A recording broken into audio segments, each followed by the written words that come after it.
MP Mithun Reddy arrest ను ఖండిస్తూ చిత్తూరు జిల్లా పూతలపట్టు నియోజకవర్గం వైఎస్ఆర్సీపీ శ్రేణులు తవనంపల్లి మండలంలోని అంబేద్కర్ విగ్రహం ఎదుట నిరసన తెలిపారు। ఈ కార్యక్రమంలో మాజీ ఎమ్మెల్యే సునీల్ కుమార్ మాట్లాడుతూ చంద్రబాబు ఇచ్చిన హామీలను నెరవేర్చకుండా వైసీపీ నాయకులు కార్యకర్తలపై తప్పుడు కేసులు పెట్టి డైవర్షన్ పాలన చేస్తున్నారని విమర్శించారు। చంద్రబాబు నాయుడు కక్షపూరిత రాజకీయాలకు పాల్పడుతున్నారని, ఇందులో భాగంగా మిథున్ రెడ్డిపై తప్పుడు కేసులు పెట్టడం బాధాకరమని తెలిపారు। కూటమి నేతలు పాలసీలు మార్చి అవినీతికి పాల్పడి వైఎస్ఆర్సీపీ నేతలు అవినీతి చేసినట్టు కేసులు పెట్టడం ఎంతవరకు సమంజసమంటూ ప్రశ్నించారు। రాష్ట్రంలో అంబేద్కర్ రాజ్యాంగం నడపకుండా రెడ్ బుక్ రాజ్యాంగం నడుస్తుందన్నారు। కేసులు పెడితే జగన్మోహన్ రెడ్డి బలహీనపడతారని అనుకోవడం కలేనని, వైఎస్ఆర్సీపీ నాయకులను కార్యకర్తలను భయపెట్టాలని చూస్తే భయపడేవారు ఎవరూ లేరని ఈ సందర్భంగా ఆయన వ్యాఖ్యానించారు।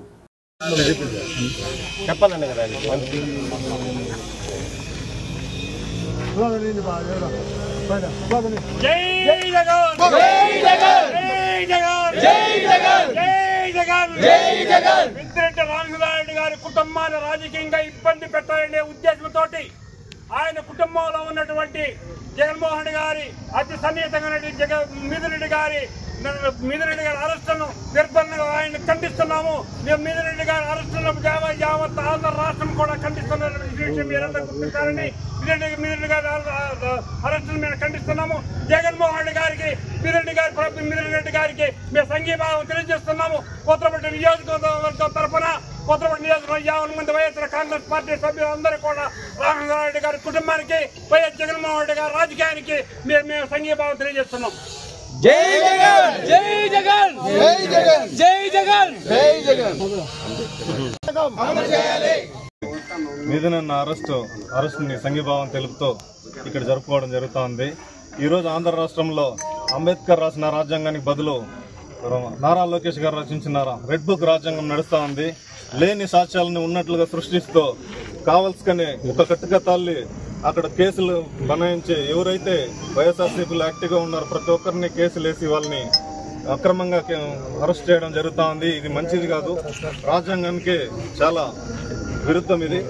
దీన్ని దయచేసి గుర్తించాలని మిథున్ అన్న అరెస్ట్ ని తీవ్రంగా ఖండిస్తూ మేము పూతలపట్టు నియోజకవర్గంలో ఈరోజు నిరసన తెలియజేస్తా ఉన్నాం। ధన్యవాదాలు। జగనన్నతో ఎవరైతే కూడా అన్నదమ్ముల్లాగా ఉండి ప్రతి ఒక్క రాజకీయంలోనూ చేదోడుగా ఉన్న మిథున్ అన్నని కుట్రపూరితంగా ఆలోచన చేసి అక్రమ అరెస్ట్ చేయడం చాలా బాధాకరం। ఇట్లాంటి అరెస్టులని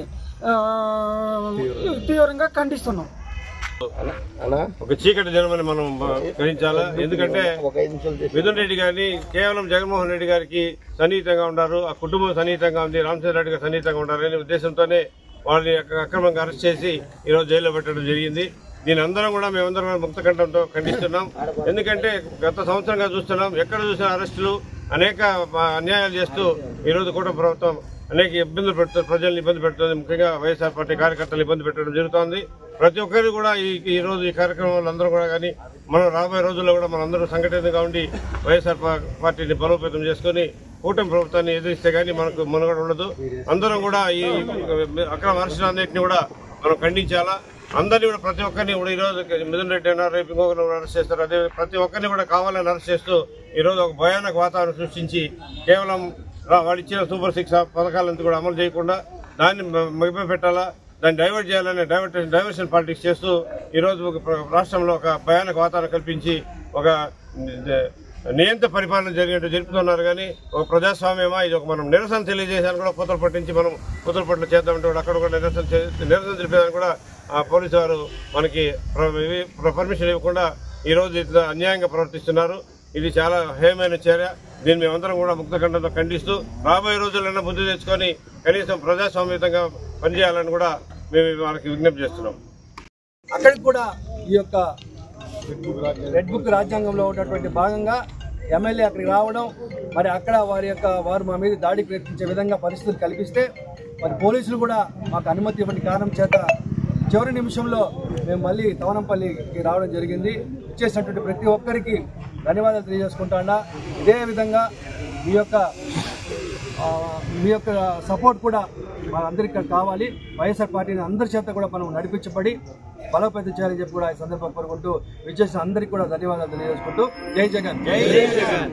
కేవలం 5 డిస్టిలరీకి మాత్రమే మీరు ఆర్డర్లు ఇచ్చి మీరు అవినీతి చేసి అవినీతి కేసుల నుంచి తప్పించుకోవడానికి డైవర్షన్ పాలిటిక్స్లో భాగంగా ఈరోజు మద్యం పాలసీలో మరి ఉన్నటువంటి షాపుల సంఖ్యని దాదాపు 33% కుదించి షాపులను రద్దు చేసి బెల్ట్ షాపులను ఎత్తేసి ఈరోజు ఉన్నటువంటి 5 సంవత్సరాల పరిపాలనలో జగన్ గారు అన్ని రకాల చర్యలు తీసుకొని మద్యం అమ్మకాలని తగ్గించి ఈరోజు ప్రభుత్వానికి ఆదాయం చూపారు.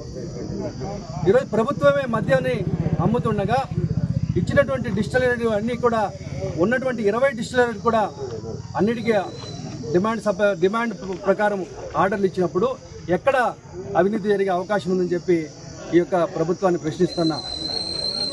మీరు అవినీతి చేసి మీరు పాలసీలు మార్చి మీరు కాంట్రాక్టర్ ద్వారా డబ్బులు కొట్టేసి మీ అవినీతిని తీసుకొచ్చి మేము అవినీతి చేసినట్టుగా ఈరోజు ఒక కల్పితమైన కథతో ఒక సిట్ ఏర్పాటు చేసి సంబంధం లేనటువంటి మిథున్ రెడ్డి గారిని కేవలం ఆరోపణల మీద మీరు హింసించి తీసుకున్నటువంటి స్టేట్మెంట్ల మీద ఆధారం చేసుకొని ఈరోజు అరెస్ట్ చేయడం జరిగింది. అన్ని రోజులు ఒకలా ఉండవు. ఈరోజు మీ యొక్క సమయం నడుస్తుండొచ్చు, కానీ ప్రజలు గమనిస్తున్నారు. మనం ప్రజాస్వామ్యంలో ఉన్నాం, ప్రజలకు జవాబుదారీగా ఉండాలి. మీరు ఏదో మాట్లాడేసి మీరు ఏదో ఆధారాలు లేకుండా ఎక్కడ డబ్బు రికవరీ చేయకుండా కేవలం కక్షపూరితంగా మాత్రమే ఈరోజు వ్యవహరిస్తుంటే రేపు ఖచ్చితంగా ప్రజలు బుద్ధి చెప్తారు. ఈ ప్రజలే దీనికి సమాధానం చెప్తారు. చెవిరెడ్డి భాస్కర్ గారికి సంబంధం లేదు, అధికారులకు సంబంధం లేదు, జగన్మోహన్ రెడ్డి గారికి సన్నిహితంగా ఉన్నటువంటి పిఎస్కి సంబంధం లేదు. సంబంధం లేని వ్యక్తులు అందరినీ కూడా తీసుకొని వచ్చి ఈరోజు దాదాపు 1-2 నెలల పాటు జైల్లో వేయడం జరిగింది.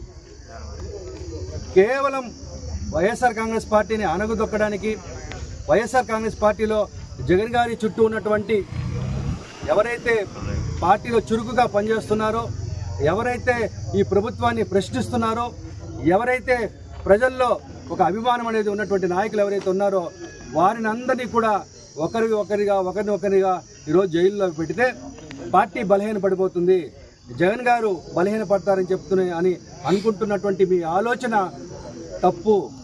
మీరు ఎంతగా అనగదొక్కాలనుకుంటారో అంతగా వైఎస్ఆర్ కాంగ్రెస్ పార్టీ బలపడుతుంది. మీరు ఎంతగా మమ్మల్ని అణిచివేస్తే మేము అంతగా బలపడతాం, అంతగా ప్రజల మధ్యకి వెళ్తాం, అంతగా ప్రజల యొక్క అభిమానాన్ని మేము చూరగొంటాం. రాబోయే రోజుల్లో ఖచ్చితంగా జగన్మోహన్ రెడ్డి గారిని మళ్ళీ ముఖ్యమంత్రిగా ఈ ప్రజలే చేస్తారని చెప్పి కూడా ఈ సందర్భంగా తెలియజేసుకుంటున్నాం. మీరు ఎన్ని అక్రమ కేసులైనా పెట్టండి, ఎంతమందినైనా జైలుకి పంపించండి, మేము సిద్ధంగా ఉన్నాం. మీరు ఎన్ని కేసులైనా పెట్టుకోండి, మీ కేసులు పెట్టినంత మాత్రాన వైఎస్ఆర్ కాంగ్రెస్ పార్టీ భయపడదు. మా నాయకుడు ధైర్యవంతుడు, మా నాయకుడు ఇట్లాంటివన్నీ కూడా ఎదుర్కొని ప్రజల యొక్క అభిమానంతో ఈరోజు ముఖ్యమంత్రి అయినటువంటి వ్యక్తి మా జగన్మోహన్ రెడ్డి గారు. ఢిల్లీ పెద్దలకే భయపడలేదు, ఢిల్లీకి దాసోహమైనటువంటి చంద్రబాబుకి ఈరోజు మేము భయపడతామని చెప్పి ఈ యొక్క మీడియా సందర్భంగా తెలియజేసుకుంటున్నాం. మళ్ళీ మేము ప్రజల్లోకి వెళ్తాం, మీరు చేస్తున్నటువంటి డైవర్షన్ పాలిటిక్స్ని ప్రజల ముందు పెడతాం. ఈరోజు సూపర్ 6, సూపర్ 7 హామీలు ఇచ్చారు. హామీలను ఎవరు నెరవేర్చకుండా ఈరోజు మీరు పల్లెల్లోకి వెళ్తే పల్లెల్లో ప్రజలు మిమ్మల్ని తరిమి కొట్టే పరిస్థితి. దాన్ని